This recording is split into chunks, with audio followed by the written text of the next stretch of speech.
Hey guys, this is Amy with Stick with the Plan. Today we are in Nashville, Tennessee, right outside of the Johnny Cash Museum. I've got the symphony behind me talking about getting rhythm when you get the blues. Stay right here, I'll explain.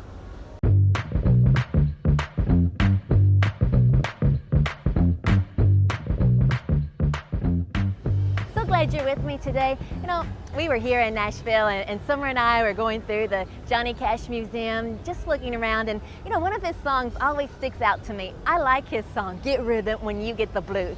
I have found that so true in our life. If I get sad, I need to get a song.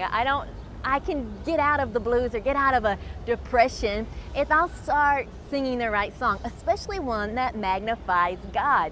Now, He made our bodies to respond to music. You know, I know there are runners that run faster to a certain beat. There's something in you that gets inspired for music to push you forward. And how so is that so true with our praise and our worship?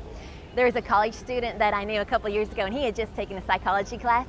And he was all into telling me, oh, Amy, that's not the Spirit of God you feel at church at all. When you're singing, your brain is just made to get happy with uplifting music. It releases endorphins. That's not God at all. And I said, who do you think made you? It was God. And He made you to respond to that music, especially when you're worshiping Him.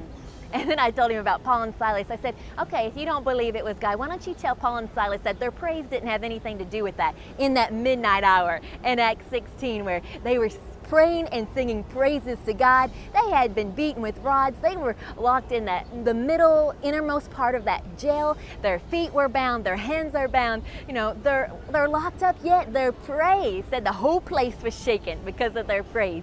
That the doors swung open, the chains fell off of them. The whole place got free that night because of their praise. I said, are you telling me you want to tell Paul and Silas it was because of their endorphins in their brain? You know, he didn't have anything to say. He went, oh, well, no.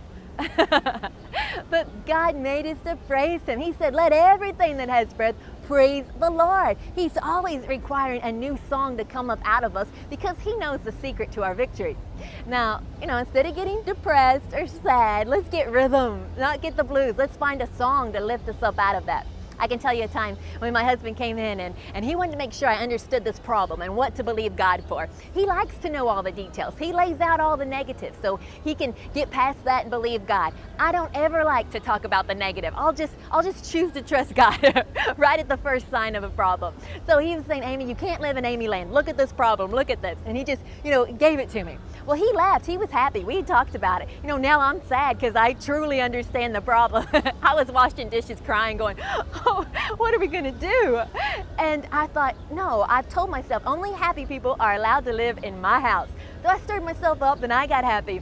And I remembered an old song that said, I'm full of joy and I've got the victory. So I started washing those dishes. I was like, I'm full of joy and I got the victory. I started crying, but it only took about 10 minutes for my body to respond to that music, to that song, to that rhythm, to remind myself where my help comes from. I don't have to look to myself. It's God who's going to bring the answer.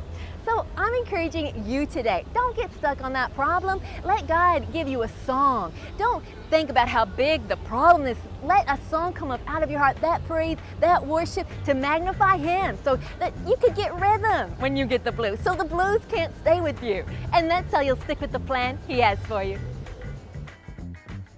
So glad you were with me today here in Nashville, Tennessee. We're losing our blues. We're choosing the joy of the Lord. I love hearing from you. All of your testimonies, your likes, your love, especially your shares. You sharing this with your friends. Such an encouragement to us. If you're on YouTube, subscribe. Get your friends and family to subscribe. If you're on Facebook, make sure you like our page because every week we are bringing you a brand new video to help you stick with the plan.